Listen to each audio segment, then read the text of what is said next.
பிரியம் என்பது அனைத்து அமால்களுடைய ஸ்திரம். எல்லா ஸலவாத், எல்லா திக்ர், எல்லா ஃபிக்ர், தொழுகை, இபாதத்து அனைத்திலையுமே ரெண்டு பேருடைய பிரியம் கண்டிப்பாக தேவை. ஒன்னோ அல்லாஹ்வுடைய பிரியம், அதுக்கு அடுத்து நபிகள் நாயகம் ஸல்லல்லாஹு அலைஹி வஸல்லம் அவருடைய பிரியம். உடம்புல இருக்கக்கூடிய உயிர் அல்லாஹ்வுடைய நேசம் என்றால், உயிரை தாங்கி கொண்டிருக்கக்கூடிய உடல் முஹப்பத் ரசூலுல்லாஹி ஸல்லல்லாஹு அலைஹி வஸல்லம் நேசம். இந்த ரெண்டுமே ஒரு மூமினுக்கு கண்டிப்பாக அமைய பெற்றால் தான் முழு மூமினாக வாழ முடியும்.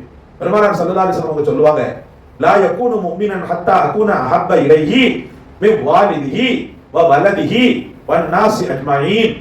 ஒருவருடைய உள்ளத்தில் அவனை பெற்றெடுத்த பெற்றோர்களை விட, அவன் பெற்றெடுத்த பிள்ளைகளை விட, உலகத்தில் உள்ள அனைத்து உறவுகளை விட நான் அதிகப்படியான நேசம் உள்ளவனாக அவனுக்கு ஆகின்ற வரைக்கும் அவன் மூமினாக ஆக முடியாது என்று சொன்னாங்க ரசூலுல்லாஹி ஸல்லல்லாஹு அலைஹி வஸல்லம். ஹலாவத்துல் ஈமான் சொல்லுவாங்க, ஈமானுடைய சுவை. அந்த ஈமானுடைய சுவை எப்போ தெரியும்?